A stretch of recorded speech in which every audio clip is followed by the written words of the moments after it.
मित्रांनो, आज आपण बघणार आहोत फणस म्हणजेच जॅकफ्रूट एक्सपोर्ट करण्याची स्टेप बाय स्टेप प्रोसिजर. सर्वप्रथम पॅकिंग मटेरियल चांगल्या क्वालिटीचा निवडणं गरजेचं आहे. त्यानंतर आपण फ्रेश फार्ममधला जॅकफ्रूट म्हणजेच फणस निवडतो, ज्याचा लगभग 5 किलोपर्यंत वेट असायला पाहिजे.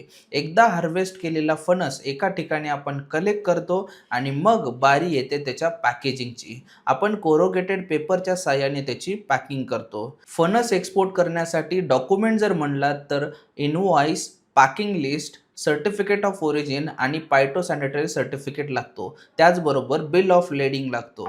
त्यानंतर आपण त्याला कोरोगेटेड बॉक्समध्ये पॅक करतो, ज्यामध्ये एका बॉक्समध्ये एक पीस आपण टाकतो. मग बारी येते प्रीकूलची, ज्यामध्ये 10 ते 12 डिग्री सेल्सिअस वरती त्याला प्रीकूल करतो. त्यानंतर आपण कंटेनरला क्लोज करतो आणि आत्ता तुमचा मटेरियल तयार आहे विदेशामध्ये जाण्यासाठी. अशाच इम्पोर्ट एक्सपोर्टच्या नवनवीन रीलसाठी आत्ताच मला फॉलो करा आणि ही रील तुमच्या त्या मित्रासोबत शेअर करा ज्याला इम्पोर्ट एक्सपोर्टचा बिझनेस करायचा आहे.